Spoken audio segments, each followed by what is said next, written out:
करके मुझे पूछ पूछ पूछ सकते हैं आप लोग। अगर किसी भी स्टूडेंट को क्लास के बीच में कुछ भी मुझे पूछना हो तो अपने माइक को आप अनम्यूट करके मुझे पूछ सकते हैं, मुझे टोक सकते हैं। ठीक है। मैंने आपके माइक म्यूट कर दिए हैं, लेकिन आपके पास अनम्यूट करने का जो ऑप्शन है वो है। चलिए, मैंने नोट्स आपके पास भेज दिए हैं। 353 यानी कि 353 से लेकर के 359 यानी कि 359 पेज तक जो है, 7 पेज मैंने आपके पास भेज दिए हैं। आज इसी को हम डिस्कस करेंगे। इसमें पढ़ेंगे हम गाउट। कल हमने गाउट यानी कि गठिया पढ़ा था। कल हमने आर्थराइटिस यानी कि गठिया पढ़ा था। आज हम पढ़ेंगे गाउट। गाउट भी गठिया ही की एक टाइप है एक्चुअली। आर्थराइटिस जो है, आर्थराइटिस मेनली 3 तरह की होती है। Number 1 osteo arthritis, number 2 inflammatory arthritis, और नंबर 3 सेप्टिक आर्थराइटिस। जो ऑस्टियो आर्थराइटिस है उसके फिर 2 टाइप हो जाते हैं, प्राइमरी और सेकेंडरी। लेकिन जो इन्फ्लामेटरी आर्थराइटिस है उसको 3 हिस्सों में आगे हम डिवाइड कर देते हैं। नंबर 1 रिवर्टाइड आर्थराइटिस, नंबर 2 एनकलाई स्पंडलाइटिस, और नंबर 3 क्रिस्टल इंड्यूस आर्थराइटिस। ठीक है।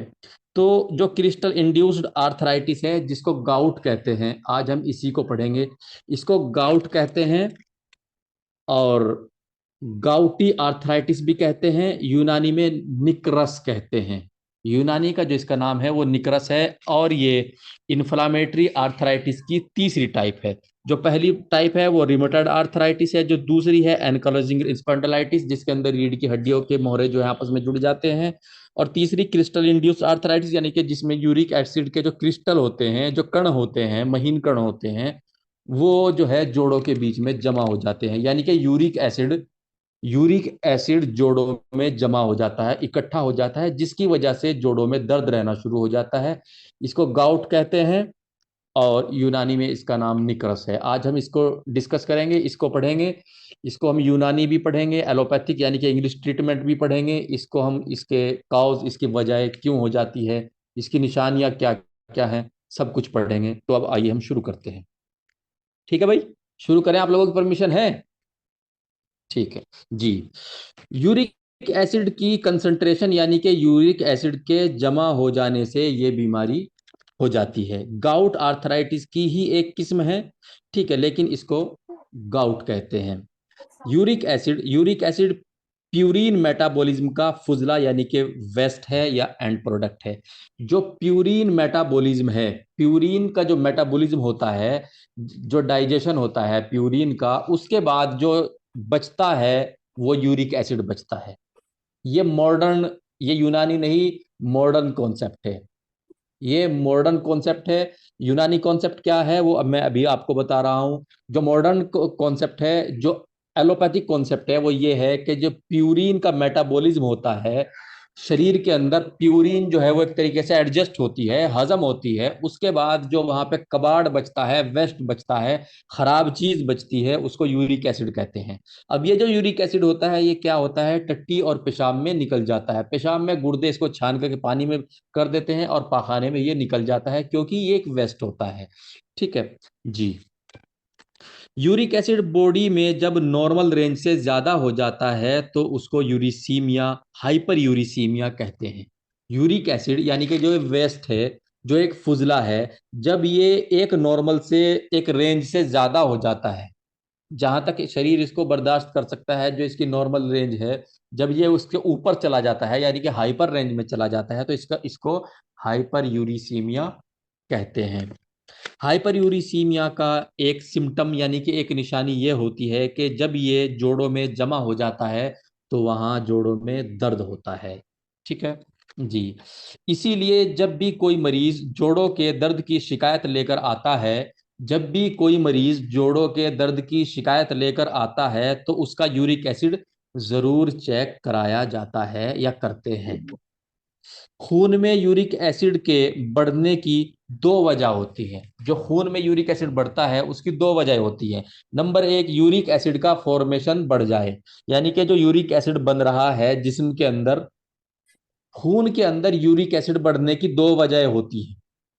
खून के अंदर यूरिक एसिड बढ़ने की 2 वजहें। पहली वजह क्या, जो यूरिक एसिड बन रहा है जिस्म के अंदर वो ज्यादा मात्रा में बनने लग जाए। ये पहली बात है। और दूसरी बात क्या है कि यूरिक एसिड जो जिस्म के अंदर बना है, वो यूरिक एसिड शरीर से जितना निकलना चाहिए, एक्सक्रीट आउट आउट होना चाहिए, जिस्म सा जितना जिस्म से बाहर निकल जाना चाहिए, इतना ना निकले, कम मात्रा में निकले। तो दोनों ही जो सिचुएशंस हैं, दोनों ही अवस्थाओं में यूरिक एसिड क्या होगा, खून में बढ़ जाएगा। या तो बनना ही ज्यादा शुरू हो जाए, या बन तो नॉर्मल रहा है लेकिन हो क्या रहा है, जितना टाइम टू टाइम निकल जाना चाहिए पेशाब में, पाखाने में, यूरिक एसिड इतना नहीं निकल रहा है। ठीक है। यूरिक एसिड जो एक वेस्ट है, वेस्ट प्रोडक्ट है, जो कि गाउट के लिए जिम्मेदार है, उसके बढ़ने की दो वजह है। पहली वजह यह है कि यूरिक एसिड ज्यादा बनने लग जाए किसी वजह से, और दूसरी वजह यह है कि यूरिक एसिड तो नॉर्मल बन रहा था, लेकिन हो क्या रहा था, पेशाब में या पाखाने में, यानी कि टट्टी में या पेशाब में, जो जितना निकलना चाहिए इतना नहीं निकल रहा है। गुर्दे जो है उसको इतना एक्सक्रीट आउट नहीं कर रहे हैं, या लेटरिन में, टॉयलेट में, यानी कि पाखाने में, स्टूल में इतना नहीं निकल रहा है। तो उन दोनों कंडीशन में क्या होता है, इंसान के जिस्म में, इंसान के शरीर में, इंसान के खून में यूरिक एसिड की मिकदार, यूरिक एसिड की मात्रा बढ़ जाती है। ठीक है। अब protein rich diet, protein rich diet यानी कि ऐसे खाने जिसके अंदर प्रोटीन ज्यादा मात्रा में हो, ऐसे खाने जिनके अंदर प्रोटीन रिच मात्रा में, यानी कि ज्यादा मात्रा में, चिकनी चुपड़ी चीजें जो होती हैं जिनसे प्रोटीन यानी कि चर्बी बनती है, वो चीजें अगर ज्यादा मात्रा में, ज्यादा मिकदार में खाई जाएं, तो उससे क्या होता है, यूरिक एसिड फॉर्मेशन ज्यादा होता है, यानी कि यूरिक एसिड ज्यादा बनता है। ठीक है। रेखा पांडे जी, मैंने नोट्स आपके पास भेज दिए हैं, तो सिर्फ आप वही लिखें जो आपकी समझ में नहीं आया है। अदरवाइज सब कुछ मैंने जो है नोट्स में भेज दिया है, क्योंकि मैं ये चाहता हूं कि आप लोग सिर्फ काम की चीज लिखें, जो समझ में ना आने वाला हो वो लिखें। क्योंकि जो नोट्स में है उसको अब लिख करके जो है आप अपना समय खराब ना करें। ठीक है। आप अभी समझने पे फोकस करें कि मैं क्या समझा रहा हूं। तो जो चीज ना समझ में आए, कॉपी पेंसिल रख करके बैठा करें आप सभी लोग, मुझे ये बहुत अच्छी आदत है। लेकिन जो चीज समझ में ना आए उसको लिखो, और जो चीज नोट्स में ऑलरेडी लिखी हुई है उसमें समय बर्बाद ना करो। फिर बाद में जो है क्लास के बाद आप उसको पूरा राइट डाउन कर सकते हैं, नोट्स बना सकते हैं। जी। प्रोटीन रिच डाइट यानी कि जिसके अंदर प्रोटीन ज्यादा हो, ऐसी डाइट क्या करती है, यूरिक एसिड का फॉर्मेशन, यानी कि यूरिक एसिड ज्यादा बनाती है। इसके अलावा रेड मीट, रेड मीट यानी कि रेड मीट, जैसे कि बफेलो वगैरह का मीट होता है, पिग वगैरह का मीट होता है, इस तरह के जो मीट होते हैं, ये भी क्या करते हैं, ज्यादा फॉर्मेशन करते हैं यूरिक एसिड का, यूरिक एसिड को ज्यादा बनाते हैं। बटर और चीज, बटर यानी कि मक्खन, और चीज यानी कि पनीर, ये भी यूरिक एसिड को ज्यादा बनाते हैं। शराब अगर ज्यादा पी जा रही है, शराब ज्यादा पी रहा है मरीज, तो उससे भी क्या होगा, यूरिक एसिड ज्यादा बनेगा। एक आराम वाली जिंदगी, यानी कि काम धाम ना करना, ना बिल्कुल एकदम शान और शौकत की जिंदगी जीना, आराम करना, बिल्कुल जिस्म को हरकत ना देना, इस हालत में भी यूरिक एसिड जिस्म के अंदर ज्यादा बनता है। यूरिक एसिड, यूरिन यानी कि पेशाब, पेशाब को यूनानी में कारूरा भी कहते हैं। यूरिक एसिड जो है, यूरिन यानी कि पेशाब यानी कि कारूरा, और स्टूल यानी कि पाखाने में खारिज हो जाता है। लेकिन अगर इसका एक्सक्रीशन, एक्सक्रीशन कहते हैं खारिज होना, निकलना, कम हो जाए, तो खून में यूरिन, यूरिक एसिड की मिकदार बढ़ जाती है। ठीक है। खून में क्या होता है, यूरिक एसिड बढ़ जाता है, अगर वो जो है टट्टी या पेशाब में जिस्म से बाहर ना हो तो। जब किडनी फंक्शन टेस्ट, एक जांच होती है, खून की जांच होती है, उसको बोलते हैं किडनी फंक्शन टेस्ट। किडनी का मैंने गुर्दे फंक्शन के मैंने काम, टेस्ट के मैंने जांच, यानी कि एक ऐसी गुर्दों की जांच जो कि खून से होती है, जिसमें यह पता लगता है कि गुर्दे अपना काम जो है कितना कर रहे हैं, यानी कि गुर्दे जो पेशाब को छान रहे हैं उसमें किस किस चीज को छान रहे हैं, और कितनी मिकदार में छान रहे हैं, कैसे छान रहे हैं, इसके लिए एक जांच होती है जिसको किडनी फंक्शन टेस्ट कहते हैं। और किडनी फंक्शन टेस्ट को रीनल फंक्शन टेस्ट भी कहते हैं। क्यों कहते हैं, क्योंकि किडनी ही को रीनल भी कहते हैं, जिसको KFT यानी कि किडनी फंक्शन टेस्ट और रीनल फंक्शन टेस्ट कहते हैं। यूरिक एसिड का या तो प्रोडक्शन ज्यादा हो, हो जाए या एक्सक्रीशन कम हो जाए। यूरिक एसिड का, जो यूरिक एसिड है, इसका जो है या तो प्रोडक्शन यानी कि इसका बनना ज्यादा हो जाए, या तो यूरिक एसिड ज्यादा बनने लग जाए, या क्या हो, एक्सक्रीशन यानी कि जिस्म से जो निकल रहा है उसकी मात्रा कम हो जाए। दोनों ही सूरत में ब्लड में हाइपर यूरिसीमिया यानी यूरिक एसिड की मिकदार बढ़ जाती है। हाई देखिए, हाइपर के मैंने ज्यादा, अगर किसी को बहुत ज्यादा गुस्सा आ रहा है उसको भी कह देते हैं आप हाइपर हो रहे हैं, ठीक है। हाइपर के मैंने एक्चुअली ज्यादा यानी कि आप ज्यादा हो रहे हैं, ठीक है। हाइपर के मैंने ज्यादा। यूरी, यूरी का मतलब जो है आप यूरिक एसिड मान लीजिए। सीमिया, जो ईमिया होता है, ईमिया का मतलब खून होता है। ईमिया का मतलब खून, यानी कि एनीमिया। ए का मतलब नहीं, नॉट, ठीक है। नीमिया जो है खून, यानी कि जहां खून कम हो जाए, ठीक है। नीमिया का मतलब या ईमिया का मतलब क्या होता है, खून होता है। हाइपर यूरिसीमिया, हाइपर का मतलब ज्यादा, यूरी, यूरी का मतलब यूरिक एसिड, और ये जो ईमिया है इसका मतलब खून है, यानी कि खून के अंदर यूरिक एसिड की मात्रा बढ़ जाए, इसको कहते हैं हाइपर यूरिसीमिया। जी। हाइपर यूरिसीमिया से क्या क्या हो सकता है? एक्चुअली हम यहाँ डिस्कशन जो यूरिक एसिड का कर रहे हैं, क्योंकि यूरिक एसिड ही एक ऐसा कारण है जो बनता है गाउट का। गाउट जो होती है, जो एक तरह की गठिया ही की एक प्रकार है, जो इन्फ्लामेटरी आर्थराइटिस की तीसरी टाइप है, क्रिस्टल इंड्यूस्ड आर्थराइटिस जिसको बोलते हैं, ये जो है एक्चुअली इसका जो कारण बनता है वो जिस्म के में जो जोड़ हैं, उन जोड़ों के अंदर यूरिक एसिड का जमा हो जाना। अब वो यूरिक एसिड किस वजह से जमा हो रहा है, चाहे वो ज्यादा शराब पीने से हो रहा है, चाहे वो ज्यादा शराब पीने से हो रहा है, मीट खाने से हो रहा है, काम ना करने यानी कि आराम वाली जिंदगी जीने से हो रहा है, या प्रोटीन रिच डाइट लेने की वजह से हो रहा है, किसी भी वजह से हो रहा है। लेकिन अगर गाउट होती है तो गाउट का मकसद, गाउट का जो सबब यानी कि कारण माना गया है, वो माना गया है जोड़ों के अंदर या बॉडी के अंदर यूरिक एसिड की मात्रा बढ़ जाए। जी। अब क्या क्या हो सकता है हाइपर यूरिसीमिया? हाइपर यूरिसीमिया उसको बोलते हैं, हाइपर के मैंने ज्यादा, यूरी के मैंने यूरिक एसिड, और ईमिया का मतलब खून, यानी कि खून के अंदर यूरिक एसिड की मात्रा ज्यादा बढ़ने से क्या क्या हो सकता है, ठीक है। यह है जॉइंट्स यानी कि जोड़ों के बीच में जमा होने पर इन्फ्लामेशन यानी कि वर्म पैदा कर देता है। कौन? यूरिक एसिड जोड़ों के बीच में जमा होने के बाद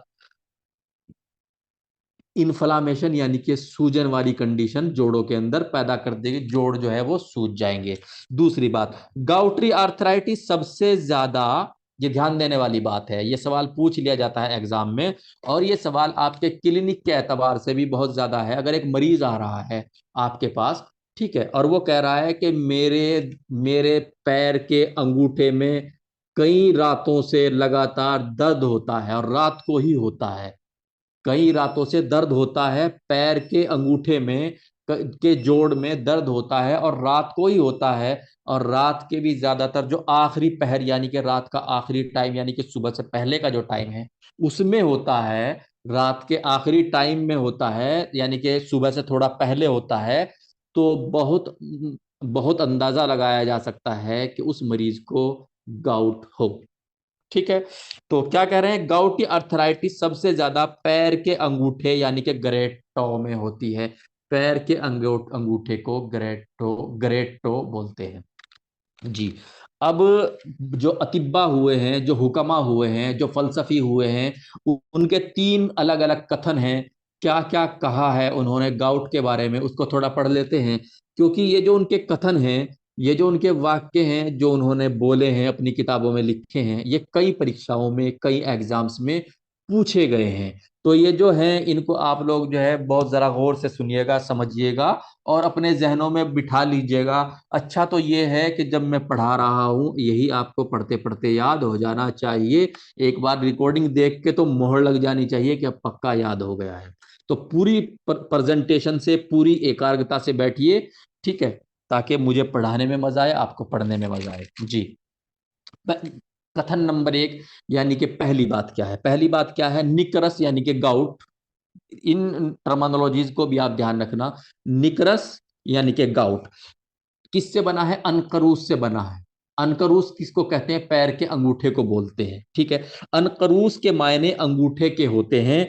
इस बीमारी की शुरुआत पैर के अंगूठे से होती है, इसलिए हम इसको निकरस कहते हैं। निकरस किससे बना है? निकरस यानी कि गाउट किससे बना है? अनकरूस से। और अनकरूस किसको कहते हैं? अंगूठे को कहते हैं। चूंकि ये बीमारी पैर के अंगूठे से शुरू होती है, इसलिए इसको निकरस कहते हैं। ये एक बहुत बड़े तबीब फलसफी जिनका नाम इब्ने हबल बगदादी है ने कही है। अगर आपको ऐसे पूछ लिया गया कि निकरस अनकुरुस को कहते हैं और ये बीमारी अंगूठे में होती है इसलिए इसको निकरस बोलते हैं, ठीक है, तो ये नीचे डाल करके दो तीन तबीबों के नाम, दो तीन फलसफाओं के नाम आपको पूछ लिया, तो आपको पता होना चाहिए कि अंगूठे का जिक्र जो है इब्ने हबल बगदादी, ये एक तबीब है, फलसफी है, उन्होंने किया था। ठीक है जी। अब दूसरा कथन जो है, दूसरा कथन क्या है? निकरस पैर के अंगूठे से शुरू होता है। यहां भी पैर का अंगूठा है, लेकिन यहां थोड़ी सी क्या चीज है? टखने यानी कि एंकल तक जो टखना होता है, जो पैर का जोड़ होता है, जहां पर दो उबार, एक बाहरी एक तरफ एक अंदर की तरफ होता है, वहां तक पहुंचता है ये। और फिर इन्होंने क्या कहा है? मर्ज पैरों से शुरू होता है। इन्होंने पैर का नाम लिया है। पैर शब्द का यानी कि जो अंग है, पैर इंसान के शरीर का एक अंग है, पैर के नाम का प्रयोग किया है। ठीक है, इब्ने हबल बगदादी ने पैर का और टखने का जिक्र यानी कि एंकल का जिक्र नहीं किया था, लेकिन इस कथन में पैर का और एंकल का जिक्र किया है। क्या कहा है? कि टखने तक पहुंचता है निकरस, और मर्ज पैरों से शुरू होता है। कहां से शुरू होता है? मर्ज पैरों से शुरू होता है। और ये किसने कही है बात? ये शेख ने कही है। वो इब्ने हबर बगदादी ने कही थी, जो पैर के अंगूठे अनकरूस की बात कही थी, और टखने और पैरों वाली जो बात है शेख ने कही है। और शेख का दूसरा नाम इब्ने सीना है जी। एक पॉइंट और है जो बहुत इंपॉर्टेंट इंपॉर्टेंट है, उसको भी देख लेते हैं। निकरस ज्यादातर अमीरों को होता है। इसमें से भी सवाल निकलता है। निकरस ज्यादातर अमीरों को होता है, और अमीरों को उमरा कहा जाता है। अमीर, अमीर एक आदमी को कहेंगे, एक से ज्यादा अमीर को क्या कहेंगे? उमरा। अमीर का बहुवचन उमरा है। ठीक है, तो ये जो है ये मर्जे उमरा यानी कि अमीरों की बीमारी है। तो सवाल ये पूछ लिया जाता है कि अमीरों की बीमारी कौन सी है? तो उसमें दो चार बीमारी डाल के आपको पूछ लेंगे कि अमीरों की बीमारी कौन सी है, तो आपको याद रखना है अमीरों की बीमारी कौन सी है? गाउट है, जो कि गठिया है, एक तरह की गठिया ही की टाइप है, इन्फ्लामेटरी आर्थराइटिस का तीसरा क्रिस्टल इंड्यूस्ड आर्थराइटिस है, जिसको गाउटी आर्थराइटिस या गाउट भी कहते हैं जी। तो इसको क्या कहा गया है? इसको अमीरों की बीमारी कहा गया है, यानी कि मर्ज उमरा। मर्ज बीमारी को कहते हैं। उमरा जो है अमीर की, अमीर का बहुवचन उमरा है। एक जो अमीर आदमी है उसको अमीर कहेंगे। अगर कहीं कई अमीर आदमी जमा हो तो कहेंगे वहां पे उमरा इकट्ठे हुए थे, उमरा। उमरा कहते हैं कई अमीरों को, एक से ज्यादा अमीरों को उमरा कहते हैं। ठीक है, तो गाउट को मर्जे उमरा, मरज यानी कि बीमारी, उमरा यानी कि अमीरों की बीमारी भी कहा गया है। ठीक है, अंग्रेजी में निकरस को गाउट के साथ साथ डिजीज ऑफ किंग भी कहते हैं। किंग के मैंने राजा, डिजीज ऑफ किंग भी कहते हैं। यानी कि अंग्रेजी में इसको क्या कहते हैं? डिजीज ऑफ किंग, यानी कि राजा की बीमारी भी कहते हैं। अब आप, अगर आपको एग्जाम में पूछ लिया गया कि डिजीज ऑफ किंग क्या है, तो disease of king is gout. ठीक है, और अगर आपको पूछ लिया गया यूनानी में मर्ज उमरा यानी कि अमीरों की बीमारी क्या है, तो निकरस यानी कि गाउट है। ठीक है जी। अब गाउट, गाउट जो एक बीमारी है, जो एक तरह की आर्थराइटिस यानी कि गठिया ही है, इन्फ्लामेटरी आर्थराइटिस की तीसरी टाइप है। तो इसमें क्या होता है? चूंकि ये जहां जोड़ों पे होती है, इसको फ्लेंजिस बोलते हैं। ये जो हड्डियां होती है इनको फ्लेंजिस बोलते हैं। जो हाथ की हड्डियां, जो इनके बीच वाले जोड़ हैं, इन पे कहीं भी हो जाती है जब ये किसी भी मरीज को, तो वहां पे उभार से बन जाते हैं, फुंसिया सी बन जाती हैं, मतलब गिरह सी बन जाती, फुंसिया नहीं कहेंगे, गिरह सी बन जाती हैं हाड़ हाड़। जिस जगह ये गाउट हो जाती है छोटे छोटे इन जोड़ों पर, तो वहां क्या बन जाती है? गिरह सी बन जाती है, जिसको नोड्यूल्स बोलते हैं। ठीक है, अब होता क्या है, उन नोड्यूल्स को, उन गिरहों को गाउटी ट्रॉफी बोलते हैं। प्लीज ध्यान दीजिए, उन उन गिरहों को जो कि जोड़ों के ऊपर बन जाती है, जहां पे जहां पे गाउट गाउट यानी कि यूरिक एसिड है, तो जो जहां पे जो एक उभार से बन जाते हैं, उनको गाउटी टॉफी कहते हैं। उन उभारों को गाउटी टॉफी बोलते हैं, उन गिराओं के जो के जोड़ों पर गाउट के मरीज मरीज के जोड़ों पर बन जाते हैं, उनको क्या बोलते हैं, गाउटी टॉफी बोलते हैं। अब गाउटी टॉफी को, अगर गाउटी टॉफी के अंदर देखा जाए कि क्या भरा हुआ है, ये जो गिरहसी हैं, अगर हम ये देखें कि इनके अंदर क्या भरा हुआ है, तो इनके अंदर मोनोयूरेट सोडियम भरा हुआ है। मोनोयूरेट सोडियम भरा हुआ है। यह सवाल पूछा जा सकता है कि गाउटी टॉफी के अंदर क्या होता है, मोनोयूरेट सोडियम भरा होता है। और ये मॉडर्न कॉन्सेप्ट के अकॉर्डिंग है, यूनानी कॉन्सेप्ट के अकॉर्डिंग नहीं है। मोनोयूरेट सोडियम जो है वो मॉडर्न यानी कि एलोपैथिक कॉन्सेप्ट के अकॉर्डिंग है, यूनानी कॉन्सेप्ट के अकॉर्डिंग ये नहीं है। इसकी कॉज यानी कि वजह क्या क्या है, निकरस के लिए एक खास किस्म का पदार्थ, निकरस के लिए ध्यान दीजिए आप सभी लोग, निकरस के लिए एक खास किस्म का पदार्थ यानी कि मादा जिम्मेदार होता है, जिसे हामिजे लबनी या तेजाब शीर या यूरिक एसिड कहते हैं, जो कि मैं अब तक आपको बता रहा हूं। अब प्लीज थोड़ा सा आप अटेंशन रखिए, गौर कीजिए, मैं थोड़ा सा एक आपको स्पेशल चीज बता रहा हूं। हामिजे लबनी, लबन के मायने होता है दूध, और तेजाब शीर, शीर के मायने भी दूध के होते हैं, शीर के मायने भी दूध के और लबन के मायने भी दूध के। ठीक है, और हामिज बोलते हैं खट्टे को, हामिज खट्टे को बोलते हैं, हामिजे लबनी यानी कि खट्टा दूध, और तेजाब शीर, तेजाब शीर यानी कि तेजाब वाला दूध। ठीक है, इसको यूरिक एसिड बोलते हैं। अब आप इसको ऐसे समझिए, यूरिक एसिड ज्यादातर कहाँ निकलता है, पेशाब में, यूरिन में यूरिक एसिड निकलता है। और अगर यूरिन का टेस्ट कैसा होता है, यूरिन का टेस्ट होता है खारा, नमकीन। जब मैं आपको कारूरा पढ़ा रहा था, यूरिन पढ़ा रहा था, तो मैंने बताया था कि यूरिन का जायका क्या, नमकीन, खारा। और हामिजे लबनी यानी कि तेजाब शीर, इसका टेस्ट क्या, खट्टा, खट्टा। इसीलिए ये फुजला है, ये फुजला है, क्या है, ये फुजला है। और यानी कि ये वेस्ट प्रोडक्ट है। इसका जो मिजाज है वो ठंडा है, क्योंकि खट्टी चीजों का मिजाज भी ठंडा होता है। यही वजह है कि गाउट के मरीजों को ठंडे मौसम में तकलीफ ज्यादा बढ़ जाती है, क्योंकि एक तो ये बीमारी ठंडी है, खट्टी, खट्टा कहा गया ना, खट्टा दूध कहा गया है ना, या तेजाब वाला दूध कहा गया है, तो ये बीमारी खट्टी तरफ से है, और खट्टा जो मिजाज होता है वो ठंडी चीजों का होता है। ठीक है, और पेशाब का मिजाज क्या है, सॉरी, पेशाब का टेस्ट क्या है, पेशाब का जो जायका है वो है खारा, नमकीन, और इसका टेस्ट क्या है, खट्टा। यानी कि ये बिल्कुल एकदम एक एबनॉर्मल चीज है, एक कबाड़ है एक तरीके से, जो पेशाब में निकल जाना चाहिए, जिस्म का कबाड़ है। जिस तरीके से घर का कबाड़ होता है, जिसे हम डस्टबिन में डाल देते हैं और डस्टबिन से उठा करके जो है उसको हम कई बार कूड़े में फेंक देते हैं, ठीक इसी तरीके से ये जिस्म के अंदर का कबाड़ होता है, जो पेशाब और पाखाने में निकल जाता है, निकल जाना चाहिए। ठीक है, लेकिन इसका टेस्ट क्या होता है, हामिज लबनी यानी कि खट्टा दूध कहा गया है, खट्टा दूध, इसके मायने हैं, खट्टा दूध कहा नहीं गया, खट्टे दूध के इसके मायने हैं। ये मैं आपको समझने के लिए, इसको कॉन्सेप्ट को क्लियर करने के लिए समझा रहा हूं, क्योंकि इससे इससे और इजी करके इसको एक्चुअली समझाया नहीं जा सकता। ठीक है, और फिर मैं बोल रहा हूं कि जितनी भी खट्टी चीजें हैं ज्यादातर वो ठंडी है, सबकी सब।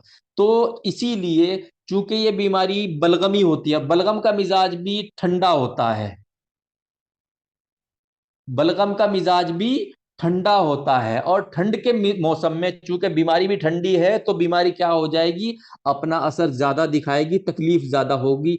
इसीलिए गाउट यानी कि गठिया की इस किस्म में ठंड के मौसम में गठिया यानी कि गाउट के मरीजों को तकलीफ बहुत ज्यादा होती है। और इसीलिए इलाज में जो है, इलाज में गर्म कपड़े से सिकाई भी शामिल है, ताकि ठंड से बचा जा सके। मैं आपको इसलिए डीप में समझा रहा हूं ताकि ये चीज आपको क्लियर हो जाए कॉन्सेप्ट। ठीक है, हामिज लबनी यूरिक एसिड को बोलते हैं, लेकिन अगर इसका मैं डिक्शनरी में मीनिंग निकालूं तो इस डिक्शनरी में इसका मीनिंग होता है खट्टा दूध। और तेजाब शीर यानी कि तेजाब वाला दूध, ठीक है। और यूरिक एसिड ही को कहा गया है, लेकिन इसका जब मैंने मायना निकाला तो इसके मायने ये होते हैं, ताकि आप इसको समझ लें जी। जो कि हजमे उजवी, देखिए मैंने कल आपको बताया था हजम कितने टाइप के हैं, 4 टाइप के। नंबर 1 हजमे मैदी व मैवी, यानी कि खाना जो पेट में और आंतों में जो हजम होता है। नंबर 2 हजम कब्दी, यानी कि खाने का जो मेटाबॉलिज्म, मेटाबॉलिज्म भी हजम ही को कहते हैं, ठीक है। डाइजेशन भी हजम ही को कहते हैं, मेटाबॉलिज्म भी हजम ही को कहते हैं, यानी कि लीवर में होने वाला हजम, या लीवर में होने वाला,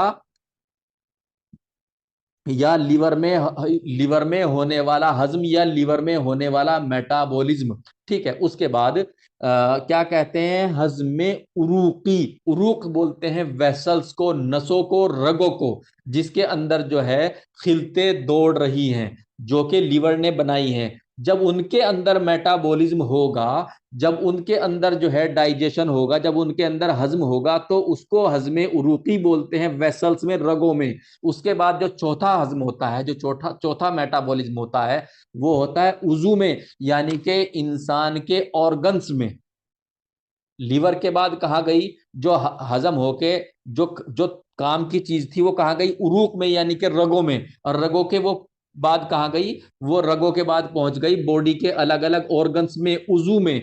तो उजू में जो हजम होगा, उस हजम को हजम उरूकी कहते हैं, ठीक है। यानी कि ऑर्गन्स में होने वाला हजम बोलते हैं। और ये चौथे नंबर का हजम यानी कि मेटाबॉलिज्म है। और 4 को फारसी में चहरुम बोलते हैं। इसलिए हजमे हजमे उजवी को, हजमे उजवी यानी कि ऑर्गन में होने वाले मेटाबॉलिज्म को हजमे चहारुम भी कहते हैं, यानी कि चौथे चौथे नंबर का हजम। तो इसका जो जो हजमे उजवी है, हजमे उजवी है, ये क्या होता है, जब मेटाबॉलिज्म ऑर्गन्स में होता है, शरीर के अंगों में होता है, तो जब खाने की चीज, जो लगने वाली चीजें जिस्म में लगनी होती हैं, जो ऑर्गन बनने होते हैं, प्लीज ध्यान दीजिए, बहुत बारीकी में समझा रहा हूं।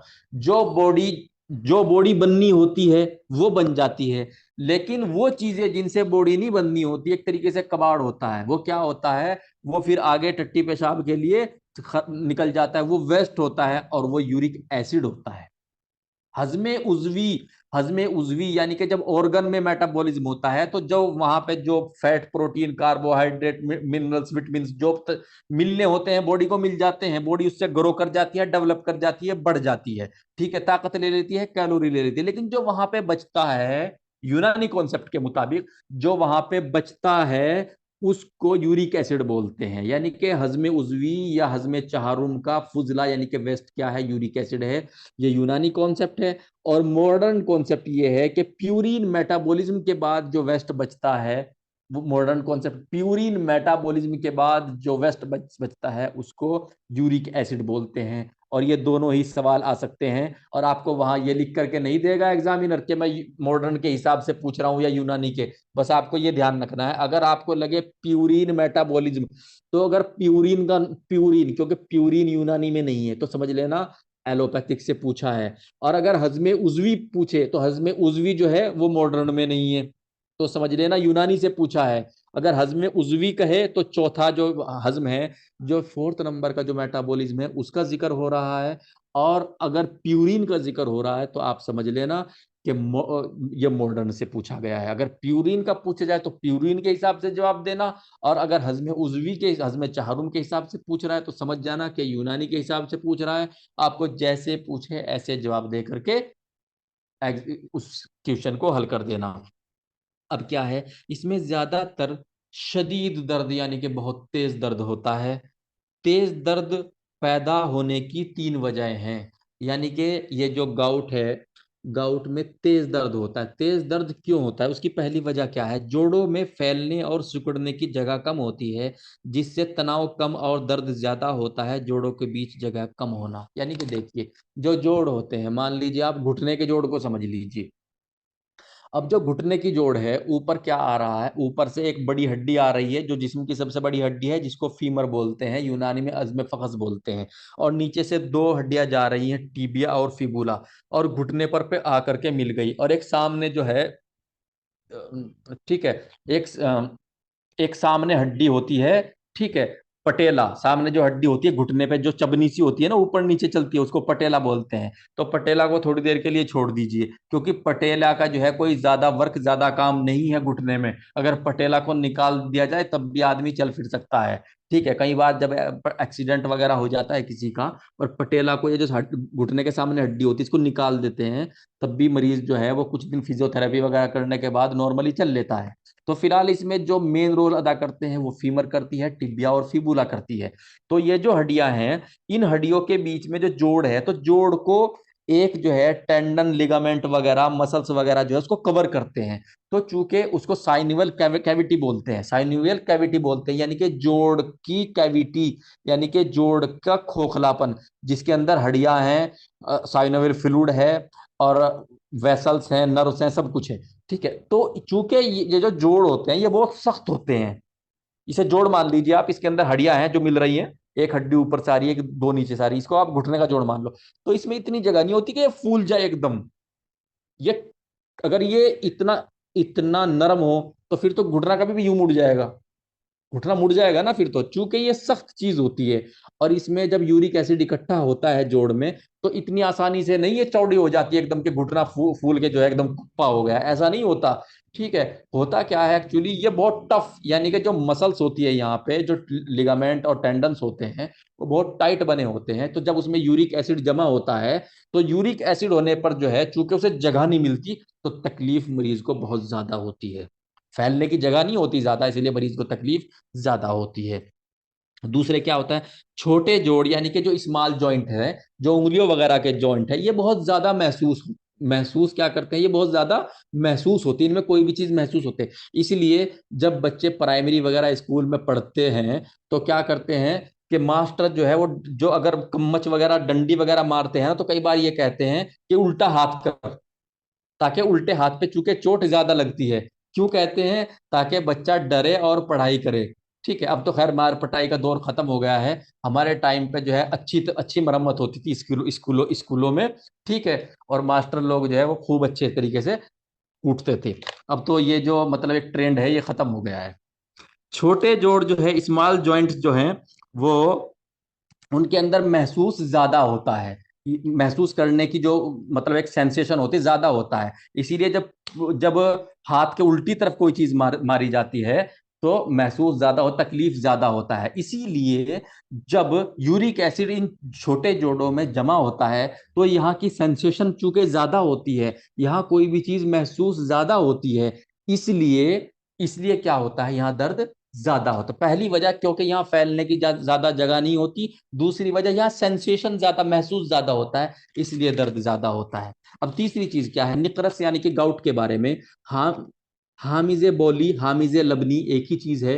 हामिजे लबनी और हामिजे बोली एक ही चीज है। बोल पेशाब को बोलते हैं, लबन दूध को बोलते हैं। खट्टा पेशाब कह लीजिए या खट्टा दूध की कह लीजिए, कहने का मतलब यूरिक एसिड है। ठीक है, निकरस का पदार्थ यानी कि यूरिक एसिड जल्दी से घुलकर इधर उधर नहीं जाता, बल्कि जोड़ों में इकट्ठा हो जाता है। ये जो निकरस का मादा है, जिसको यूरिक एसिड बोलते हैं, ये बहुत ही मतलब एक तरीके से गाढ़ा होता है, क्योंकि बलगम ही होता है ना। बलगम भी गाढ़ा होता है। बलगम, असली बलगम तो वो है जो खांसी में निकलता है, चूंकि ये भी उस बलगम जैसा होता है, इसलिए इसको बलगमी मादा कह दिया गया है। लेकिन बलगम क्या होता है, म्यूकस। म्यूकस यानी कि जो चिकनाहट है, जो वो चिकनाहट जब सख्त हो जाती है फेफड़ों में और खांसी में फंसने लग जाती है, तो खांस के उसको बाहर निकल के थूक दे, मतलब निकाल करके जो है उसको थूक दिया जाता है। तो जो थूका जाता है वो चिपचिपा गाढ़ा होता है। तो ये जो यूरिक एसिड होता है, ये भी चिपचिपा और गाढ़ा होता है। जब ये चिपचिपा और गाढ़ा होता है, ये घुटनों में, जब घुटनों के बीच में जब ये जम जाता है, तो जल्दी से ये इधर उधर नहीं जाता, ये रुका रहता है, इसलिए दर्द ज्यादा होता है गाढ़े होने की वजह से। ठीक है, तीन वजह है। नंबर एक, घुट जोड़ों में जो है ज्यादा जगह नहीं होती, इसलिए तकलीफ होती है। ठीक है, और नंबर दो, जो छोटे जोड़ हैं जैसे कि हाथों के जोड़, वो बहुत सेंसेशन यानी कि उनमें महसूस ज्यादा होता है। नंबर तीन, ये जो यूरिक एसिड यानी कि हामिजे बोलिए, हामिजे लबनी होता है, ये गाढ़ा मादा होता है, और ये जल्दी से इधर उधर नहीं जाता, ये जम जाता है वहां पे। तो उसकी, इन तीनों की वजह से जो है दर्द बहुत ज्यादा होता है। किन लोगों में ज्यादा दर्द होने ज्यादा गाउट होने के चांस होते हैं। एक सवाल ये बनता है कि किन लोगों में ज्यादा गाउट होने के चांस होते हैं। ठीक है, ये बीमारी ज्यादा सेक्स करने वालों में ज्यादा होती है, पहली बात। दूसरी बात क्या है, शराब ज्यादा पीने वालों में होती है। आराम वाली जिंदगी यानी कि काम ना करना और जो है सुकून इत्मीनान की जिंदगी गुजारने वालों को भी ये बीमारी ज्यादा होती है। मर्दों में ये बीमारी ज्यादा होती है अपेक्षाकृत औरतों के अपेक्षाकृत मर्दों में ये बीमारी ज्यादा होती है। और बच्चों में ये बीमारी तकरीबन ना के बराबर होती है, यानी कि बच्चों में ये बीमारी नहीं होती है। निशानियां क्या क्या हैं इसकी, जब किसी को गाउट हो जाएगी तो उसको क्या क्या निशानी देखने को मिलेगी। नंबर एक, जोड़ों में सख्ती का एहसास होगा, यानी कि भारीपन का एहसास होगा। तनाव होगा, मरीज का चलना फिरना मुश्किल हो जाएगा और मरीज जो है लंगड़ा करके चलेगा। ये इसकी निशानियां हैं, अलामात हैं। इसका इलाज क्या क्या है, सबसे पहले हम यूनानी इलाज देखेंगे। यूनानी इलाज के बाद लास्ट में जो है आप अंग्रेजी इलाज देखेंगे। तो यूनानी इलाज क्या है, इसके काउज को यानी जो इसकी वजह है, सबसे पहले जो इसकी वजह है उसको खत्म करने की कोशिश करेंगे। वजह क्या है इसकी, यूरिक एसिड का जोड़ों में जमा हो जाना। तो यूरिक एसिड को जो है वहां पे ना जमा हो उसके लिए तदबीर करते हैं, कोशिश करते हैं। सबसे पहले अगर कोई आराम तलबी की जिंदगी जी रहा है, आराम वगैरह ज्यादा कर रहा है, तो उनको बोला जाए भाई एक्सरसाइज वगैरह किया करो, योगा किया करो, थोड़ा काम धाम में जो है चलना फिरना किया करो, पहली बात। ठीक है, अगर कोई शराब पीता है तो उसको बोला जाए कि शराब बंद कर दीजिए या बहुत ज्यादा कम कर दीजिए। ठीक है, मुंजिज और मुस्हिल अदविया, मुंजिज बलगम, चूंकि इसका जो मादा होता है, जो पदार्थ जिसकी वजह से गाउट होता है, वो पदार्थ क्या होता है, वो बलगमी मादा होता है, यानी कि बलगम नेचर का होता है। ठीक है, तो ऐसी दवाई ये देंगे जिससे बलगमी जो नेचर है वो इंसान के जिस्म से टट्टी के जरिए या पेशाब के जरिए से खारिज हो जाए। ऐसी दवाई ये देंगे। मुस्हिल, मुस्हिल जो टट्टी के जरिए से खारिज हो जाए, यानी कि दस्तों में खारिज हो जाए। ठीक है, तो ऐसी दवाई ये देंगे मुस्हिल बलगम, यानी कि ऐसी दवाई ये देंगे जो कि बलगम को दस्तों में बाहर निकाल दे। उन कौन कौन सी दवाई ये हैं, कौन कौन सी बूटियां हैं, तुरबुद है, शहम हंजल है, सूरंजान है, उस्तुखुद्दूस है, मुकिल है, पुस्त है, जलापा है, हब्बनील है, सना है, शिकाई है, गारिकून है। ये सारी की सारी जो जड़ी बूटियां हैं, ये सारी की सारी वो जड़ी बूटियां हैं जो कि बलगम को टट्टी के रास्ते टट्टी में बाहर निकाल देती हैं। ठीक है, इनका जोशानदा या सफूफ फंकी या दवाइयों में मिलाकर कैसे भी इस्तेमाल करी जा सकती है। अब मुसक्किन दवाई, मुसक्किन कहते हैं, मुसक्किन अलम, अलम दर्द को कहते हैं, मुसक्किन कहते हैं सुकून देने वाली। यानी कि मुसक्किन दवाइयां, यानी कि वो दवाइयां जो कि सुकून दें, यानी कि आराम दें। कौन कौन सी, नंबर एक अफ्यून, जिसे अफीम भी कहते हैं। नंबर दो भंग। नंबर तीन अजवाइन खुरासानी, अनीसून, सुरंजान, तंबाकू।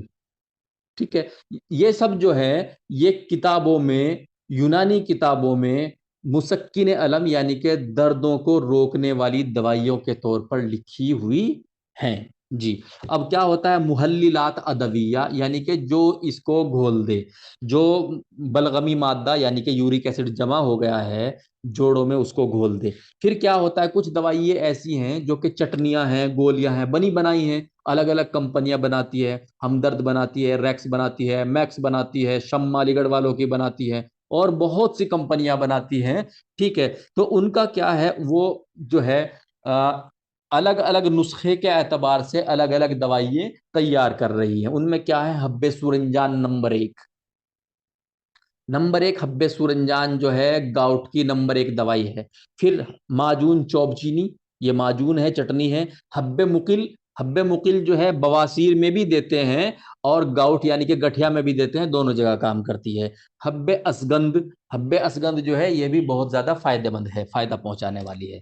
अब एक छोटा सा पॉइंट ये है कि ये जो गाउट है ये कितने प्रकार की होती है। तो अगर मादे यानी कि पदार्थ की बात करें तो आर्थराइटिस की तरह यानी कि गठिया की तरह ये भी चार मादों से बनती है। नंबर एक, सबसे ज्यादा जो गाउट बनती है, सबसे ज्यादा गाउट बनती है जिस तरीके से, चूंकि ये आर्थराइटिस की किस्म है, तो जब ये आर्थराइटिस की किस्म है तो जाहिर सी बात है इसकी वजह भी वही है। तो सबसे ज्यादा जो बनती है वो किससे बनती है? बलगमी मादे से, बलगमी पदार्थ से। दूसरी दमवी यानी कि खूनी पदार्थ से। तीसरी सफरावी पदार्थ से। और चौथी बलगमी मादे से। और बलगमी मादे से ये बहुत कम बनती है। ठीक है, सबसे ज्यादा बलगमी मादे से बनती है। सोदावी मादे से बहुत कम बनती है। बलगमी मादे से बहुत ज्यादा बनती है, उससे कम दमवी मादे से, उससे कम सफरावी, और सोदावी मादे से निहायत ही कम देखने में मिलती है गाउट और आर्थराइटिस दोनों।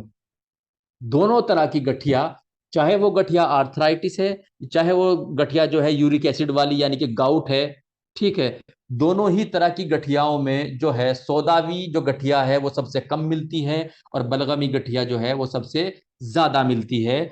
और इनके एतबार से यानी कि इन चारों खिलतों के यानी कि मादों के यानी कि पदार्थों के अनुसार या इनके एतबार से ये गाउट को चार हिस्सों में बांट दिया गया है। पहली तकसीम, पहली टाइप यानी कि पहली जो बांटा गया है वो इस तरीके से बांटा गया है। अब दूसरा क्या है? दूसरा कैसे?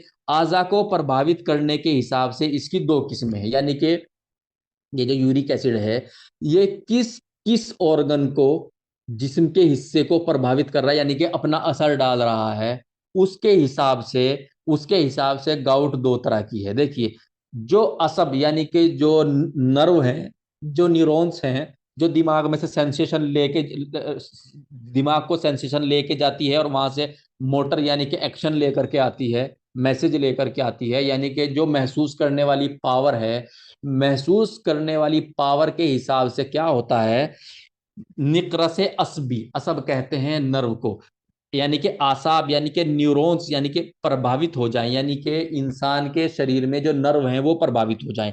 अगर वो प्रभावित होंगी तो क्या होगा? होगा क्या? आसाब के आसपास के अंग यानी कि नर्व के आसपास जो अंग हैं, जैसे वेसल्स यानी कि रगे हैं, जॉइंट्स यानी कि जोड़ हैं वगैरह, प्रभावित होंगे। कब? जब नर्व प्रभावित होगी। इसीलिए निकरसे असबी यानी कि नर्व जिस जहां नर्व प्रभावित होती है वहां पर जो है, जो गाउट होगी, जिसको निकरा से असबी हम कह रहे हैं, उसको हम निकरा से मफसली भी कहते हैं।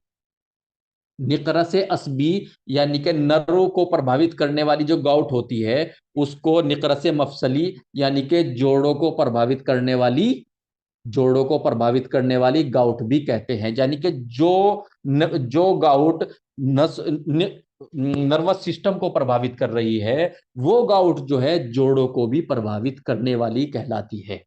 यानी कि एक ही नाम है, चाहे आप निकरा से आसबी कहिए, चाहे आप निकरा से मफसली कहिए, यानी कि जोड़ों वाली गठिया कहिए, या जो है नर्वस सिस्टम वाली गठिया कहिए, इसका एक ही नाम है। यानी कि चाहे तो जो नसें दिमाग से आ रही हैं ठंडा गर्म महसूस करने वाली, उसकी गठिया यानी कि उसकी गाउट कहिए, ठीक है, या जोड़ों की गाउट कहिए, एक ही बात है, एक ही नाम है। ठीक है। अब दूसरी नकरस यानी कि दूसरी गठिया या दूसरा गाउट क्या है? ठीक है, दूसरा क्या है? Visceral organs. अब मैं आपको ये बता दूं विसरल ऑर्गन क्या हो, किसे कहते हैं? विसरल ऑर्गन कहते हैं जैसे इंसान का दिल है, ठीक है, इंसान के दिल है, गुर्दे हैं, पेट है, आते हैं, ठीक है, जो अंदर की चीजें हैं, इंसान के अंदर के ऑर्गन हैं, ठीक है, जो अंदर के सिस्टम हैं उनको बोलते हैं, जैसे कि दिल हुआ, गुर्दा हुआ, लीवर हुआ, पेट हुआ, आते हुई। तो दूसरी जो गाउट है, यहां ध्यान देने की जरूरत है, दूसरी जो गाउट है जो विसरल ऑर्गन है उनको प्रभावित करती है। पहली जो गाउट है वो जोड़ों को प्रभावित करती है, जो जोड़ों को प्रभावित करते हैं उसको नर्व को प्रभावित करने वाली यानी कि असाबी भी कहते हैं। लेकिन जो दूसरी गाउट है वो क्या कहती है? विसरल ऑर्गन यानी कि दिल, गुर्दा। गाउटी टोफी। गाउटी टोफी का मतलब क्या होता है? जॉइंट्स की डिफॉर्मिटी यानी कि बिगाड़। जॉइंट्स की डिफॉर्मिटी यानी कि जब क्या होगा, जब जोड़ों के जहां जोड़ होते हैं वहां पे जो टोफी बन जाए, यानी कि क्या बन जाए, वहां पे गट एक गिरासी बन जाए, तो होगा क्या? ये जो जोड़ है, ये जोड़ क्या होगा? ये जोड़ जो है अल्टा पल्टा इधर उधर टेढ़ा मेढ़ा हो जाएगा। ठीक है, अल्टा पल्टा टेढ़ा मेढ़ा हो जाएगा ये जोड़, तो इसको बोलते हैं टॉफी यानी कि जोड़ का बिगाड़। हुई तो गाउट थी, लेकिन गाउट की वजह से क्या हुआ, जोड़ खराब हो गए, तो ये पहली कॉम्प्लिकेशन। उसके बाद क्या होता है, कार्डिक डिसऑर्डर, यानी कि दिल की कोई वॉल्व खराब हो जाए। ठीक है। नंबर 3, पैनक्रियाटिक डिसऑर्डर, यानी कि पैनक्रियाज। पैनक्रियाज एक ग्लैंड है जो कि एंडोक्राइन और एक्सोक्राइन दोनों तरह की है, यानी कि ये हार्मोन भी निकालती है, एंडोक्राइन है, और ये जो है पैनक्रियाटिक जूस यानी कि एंजाइम भी निकालती है। ठीक है, इसलिए ये एक्सोक्राइन है, दोनों तरह की ग्लैंड है। और जो हिस्सा इसका खराब होगा वही हिस्सा जो है, जहां अगर उस हिस्से से हार्मोन रिलीज हो रहे हैं तो हार्मोन में डिस्टरबेंस आएगा, इंसुलिन वगैरह में शुगर हो सकती है। और अगर एंजाइम डिस्टरबेंस हो जाए तो जाहिर सी बात है हाजमा डिस्टरबेंस होगा।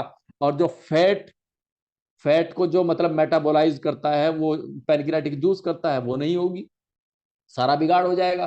फैट क्या हो जाएगा, टट्टी में आना शुरू हो जाएगा, जिसको स्टेटोरोइया बोलते हैं। जो फैट हमारे जिस्म में लग जानी चाहिए, यूज होनी चाहिए, वो क्या होगा, जो हम खाते हैं वो टट्टी में निकलनी शुरू हो जाएगी। तो कब, जब पैनक्रियाटिक डिसऑर्डर हो जाएगा। अब इन्वेस्टिगेशन क्या है, खून की जांचें क्या क्या कराते हैं, सीबीसी कराते हैं। देखिए यूनानी में तो इस तरह की कोई खून की जांचें नहीं है, वहां तो नब्ज वगैरह है, आंख देख ली, जबान देख ली, ये सब चीजें हैं, इंसान का रंग देख लिया। यहाँ क्या इंग्लिश में क्या है, सीबीसी यानी कि कंप्लीट ब्लड काउंट है, ईएसआर है। ठीक है। यूरिक एसिड यानी कि यूरिन टेस्ट, यानी कि यूरिक एसिड जो है वो दो तरीके से जांच होती है, पेशाब से भी होती है, खून से भी होती है। जो पेशाब से होती है उसको यूरिक एसिड यूरिन टेस्ट बोलते हैं। स्टूल यानी कि चूंकि ये स्टूल में भी निकलता है तो स्टूल का रूटीन माइक्रोस्कोप भी करा देंगे। सीरम यूरिक एसिड यानी कि जो खून से जो जांच होती है उसको सीरम यूरिक एसिड बोलते हैं। एक इसका जो है अल्ट्रासाउंड होता है। ठीक है। और एक इसकी सीटी स्कैन होती है। जो अल्ट्रासाउंड होता है वो होता है, सीटी स्कैन जो उसकी होती है वो अलग होती है, उसको बोलते हैं डीईसीटी। डीईसीटी, ये जो इसकी जांचें हैं ये होती है, जिससे इसकी जो है डायग्नोस कंफर्म हो जाती है, पक्का हो जाती है कि इस मरीज को, फला मरीज को गाउट ही है। इलाज, ट्रीटमेंट देख लीजिए। ट्रीटमेंट में कुछ दवाइयां तो यूरिक एसिड, सबसे पहले यूरिक एसिड को कंट्रोल करते हैं, क्योंकि यूरिक एसिड का ही सारा खेल है इसमें।